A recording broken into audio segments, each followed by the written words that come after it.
Okay, hello friends. Hope you are stay at home and stay safe. Okay, so today we are going to start to how to say or how to talk about the negative sentences in English language. Okay, आपण मागच्या session मध्ये चार प्रकारची वाक्य बोलायला शिकलो होतो की habits and routines, permanent situations, facts and state words. तर आपल्याला या सेशन मध्ये आपल्याला याच प्रकारच्या सेंटेन्स मध्ये habits and routines, permanent situations, facts and state words याच्यामध्ये नकारार्थी वाक्य म्हणजे निगेटिव्ह सेंटेन्सेस कसे बोलायचे, कोणत्याही वाक्यात निगेटिव्ह कसं बोलायचं हे आपल्याला शिकायचं आहे. कोणतीही भाषा जर आपण शिकायला चालू केली, तर तुम्हाला माहीत आहे, की त्याच्यामध्ये आपल्याला प्रश्न विचारावा लागतो, उत्तर द्यावं लागतं, उत्तर निगेटिव्हमध्ये द्यावं लागतं, पॉझिटिव्हमध्ये पण द्यावं लागतं. तर मागच्या सेशनमध्ये तर आपण पॉझिटिव्ह वाक्य शिकलेले आहेत. आता आपल्याला निगेटिव्ह वाक्य शिकायचं आहे. कारण 3 टाइपची वाक्य कन्व्हर्सेशनमध्ये येतात. प्रश्न विचारणे, उत्तर देणे, पॉझिटिव्ह किंवा निगेटिव्ह उत्तर देणे. तर आपल्याला प्रत्येक सिच्युएशनमध्ये हे शिकणं गरजेचं असतं. तर आज आपण बघणार आहे निगेटिव्ह सेंटेन्सेस ज्याचा वापर करून आपल्याला नकारार्थी वाक्य सहजरित्या बोलता येतील. आणि पुन्हा आपण एखाद्या लहान मुलासारखं या ठिकाणी शिकणार आहे, की ज्याला नैसर्गिक रीतीने आपण कसं इंग्रजी शिकणार हे आपल्याला महत्वाचं आहे. फॉर्म्युलेज वगैरे पाठ करत बसणं आणि त्याच्यावर विचार करताना बोलताना त्याच्यावर विचार करणं हे जर आपण करायला गेलो तर पुन्हा आपल्याला अडथळे येत राहतात. जसं मराठी शिकलो तसं इंग्रजी शिकणं आपल्यासाठी खूप महत्वाचं आहे. तर निगेटिव्ह सेंटेन्समध्ये आपण 4 प्रकारची वाक्य पुन्हा बघणार आहे. हॅबिट्स अँड रुटीन्समध्ये निगेटिव्ह सेंटेन्स कसे बोलायचे म्हणजे सवयी सांगताना. परमनंट सिच्युएशन एखादी कायमस्वरूपी अवस्था आहे. त्याच्यामध्ये बोलताना कसं इंग्रजी बोलायला पाहिजे किंवा निगेटिव्ह सेंटेन्स बोलायला पाहिजे हे आपण शिकणार आहे. फॅक्ट्समध्ये वस्तुस्थिती सांगताना आपल्याला इंग्रजीमध्ये निगेटिव्ह वाक्य बोलायचे ते कशी बोलायचे हे आपण शिकणार आहे. आणि स्टेट वर्ड्स आपण बघितले होते की स्थिर क्रियापदे. तिथे इंग्रजी बोलताना आपल्याला निगेटिव्ह वाक्य कशी वापरायची आपल्याला साइड बाय साइड शिकायचं. तर हा सेंटेन्स फ्रेम आहे याचा. प्रत्येक सेंटेन्समध्ये सब्जेक्ट पहिल्यांदा येणार, हेल्पिंग वर्ब्स येणार जो काही असेल तो आणि त्याच्यानंतर नॉट येणार हा महत्वाचा पार्ट या ठिकाणी नॉट येणार आणि त्यानंतर रिमेनिंग पार्ट ऑफ सेंटेन्स येणार. काय येणार? सगळा राहिलेला प्रकार सेंटेन्सचा तसा येणार. पहिल्यांदा हा महत्वाचा आहे सब्जेक्ट, हेल्पिंग वर्ब्स आणि नॉट. हे तुम्हाला माहित पडलं तुम्ही निगेटिव्ह सेंटेन्स सहज प्रकारे बोलू शकता. मग आता आय, वी, यू, दे असेल तर आपल्याला डू, नॉट आणि वर्ब वापरायचं. आय, वी, यू, दे असेल तर डू, नॉट आणि वर्ब वापरायचे आणि remaining part of sentence as it is. आणि जर ही, शी, इट किंवा नाव असेल कुठलं जसं जुबेर, सुरेश, कमलेश, ज्योती वगैरे समथिंग असं कुठलंही नाव असेल तर त्या ठिकाणी आपल्याला काय वापरायचंय त्या ठिकाणी डज वापरायचे. डूच्या ऐवजी डज हे लक्षात ठेवायचं आणि नॉट आणि वर्ब आहे तसा वापरायचा आणि पुढे sentence remaining part of sentence हे फक्त लक्षात ठेवायचं. डू कधी वापरायचं? आय, वी, यू, दे असेल तर डू, नॉट आणि ही, शी, इट आणि नेम असेल कुठलाही तर डज नॉट आणि वर्ब आणि प्लस त्याचा सेंटेन्सचा रिमेनिंग पार्ट. तर आपण बघूया सगळं प्रत्येक सिच्युएशन मध्ये जेणेकरून तुम्हाला कळायला सोपं जाईल. फर्स्ट आपण हॅबिट्स आणि रुटीन्स बघितलं होतं.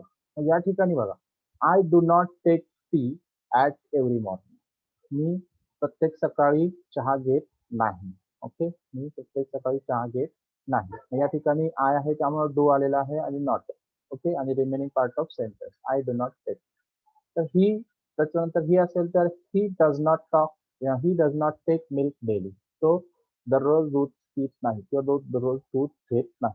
ही डज नॉट, कारण ही, शी, इट आणि कुठलाही नेम असेल तर आपण डज वापरतो आणि नॉट हे आपल्याला माहित पडलेलं आहे. त्यामुळे इथं सेंटेन्स फ्रेम हा तयार होतो. He does not, I do not आणि रिमेनिंग पार्ट ऑफ सेंटेन्स तुम्ही काही पण लावू शकता. मग आता I do not take tea at मॉर्निंगच्या ऐवजी मी म्हणू शकतो I do not eat rice at daily असं आपण या ठिकाणी म्हणू शकतो.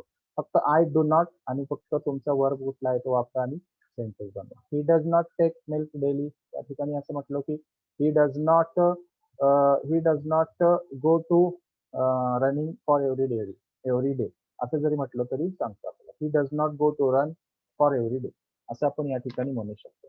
म्हणजे आपल्याला फक्त हे लक्षात ठेवायचं की पहिला सेंटेन्स फ्रेम काय आहे? I do not, he does not आणि ही, शी, इट असेल तर डज नॉट आणि आय, वी, यू, दे असेल तर डू नॉट. ओके, अशा प्रकारे आपण हॅबिट सांगू शकतो कुठलेही. मग आता आपल्याला परमनंट सिच्युएशन सांगायची आपली कायमस्वरूपी अवस्था. त्या ठिकाणी सुद्धा तसंच. I do not live in Dubai. Okay, I do not live in Dubai. मी दुबईमध्ये राहत नाही. म्हणजे परमनंटली तो राहत नाही हे या ठिकाणी शिकलेलो आपण. आपलं मेन सेंटेन्स होता I live in Dubai. Okay, या ठिकाणी आपल्याला निगेटिव्ह बनवायचे, तर आय आहे त्यामुळे डू नॉट वापरणार आपण. तो I do not live in Dubai. Okay, my brother does not live in Mumbai. माझा भाऊ मुंबईत राहत नाही. आता माय ब्रदरला डज का लावलेला आहे, तर आपल्याला माहिती आहे की ही शी एक किंवा कोणताही नेम असेल तर माय ब्रदर सुद्धा एक काय आहे, नेम आहे. या ठिकाणी सुरेश वापरा, सुनील वापरा, लता वापरा, शीला वापरा, काही पण वापरा. या ठिकाणी तुम्हाला डज नॉटच वापरावं लागतं. ओके, तर my brother does not live in Mumbai. हे झालं आपलं परमनंट सिच्युएशनची वाक्य. ठीक आहे, या ठिकाणी आपल्याला डज नॉट फक्त वापरायचं, हे लक्षात ठेवायचं. नेक्स्ट आपण बघूया फॅक्ट सांगताना. फॅक्ट्स म्हणजे काय आपण बघितलेलं की जी अशी क्रिया असते ती त्रिकालाबाधित सत्य असते, म्हणजे खरं असतं.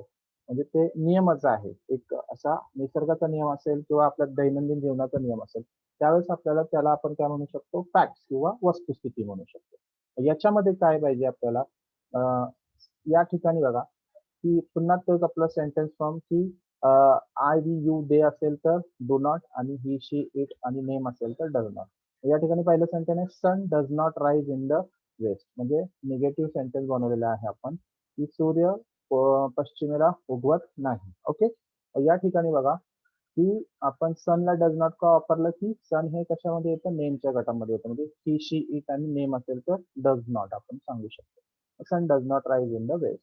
आणि we do not exhale oxygen, आपण ऑक्सिजन सोडत नाही. म्हणजे हे काय फॅक्ट्स आहेत. आणि या ठिकाणी आपल्याला आय यू दे असेल तर डू नॉट वापरायचं आहे, ही शी इट आणि नेम असेल तर काय वापरायचं आहे, डज नॉट वापरायचं. Fine, this is regarding the facts. Now we will study next state verbs. तर स्टेट वर्ब मीन्स व्हॉट आपण बघितलेलं की ज्याच्यामुळे काही लोकोमोशन किंवा हालचाल दिसत नाही, अशा वर्ब्सला आपण काय म्हणतो, स्टेट वर्ब्स. मग त्या ठिकाणी आपण उदाहरणं बघितली होती, जसे की लाईक, वॉच आणि थिंक. म्हणजे काय, आवडणे, बघणे आणि थिंक, याच्यामध्ये कुठली क्रिया दिसत नाही, हालचाल दिसत नाही, त्याला स्टेट वर्ब आपण म्हणतो. मग बघा, I do not want ice cream. Okay, मला आईस्क्रीम नको. ओके, मग या ठिकाणी आय यू दे म्हणलं, आय आहे त्यामुळे डू नॉट वापरलं. आणि she does not like horror movies, he she it आणि नेम असेल तर डज नॉट वापरतो. तर या ठिकाणी आपल्याला दिसतंय की she does not like horror movies, तिला हॉरर मूवी आवडत नाही. तर अशा प्रकारे आपण निगेटिव्ह सेंटेन्स कुठेही बनवू शकतो. अतिशय सोप्या पद्धतीने आपल्याला निगेटिव्ह सेंटेन्स बनवता येतात. सेंटेन्स फ्रेम लक्षात घ्यायचं, आय वी यू दे असेल तर आपण बघतो की डू नॉट आणि वर्ब, आणि त्याच्यानंतर ही शी इट नेम असेल तर डज नॉट आणि वर्ब, आणि रिमेनिंग पार्ट ऑफ सेंटेन्स तुम्ही काही बनवू शकता. आता समजा आयचे आपण सेंटेन्स बघितले, वीचे, हिचे बघितले, नेमचे पण बघितले. आता तुमचं काम काय आहे की तुम्ही अशा प्रत्येक याचं या ठिकाणी पाहिजे तर कुठलंही घ्या, आय वी यू दे या ठिकाणी घ्या आणि डू नॉट घ्या, ही शी इट नेम घ्या आणि डज नॉट घ्या. अशा प्रत्येक याचे तुम्ही दोन्ही याचे एक 5 ते 10 सेंटेन्स बनवा, ज्याच्यामुळे तुम्हाला याच्यावर कमांड सहजरित्या येऊ शकते.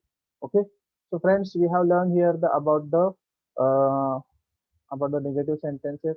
Hope you have understand it. Make the exercise as I told you, and command on here. Okay, fine. So we will meet in next session. Fine, bye.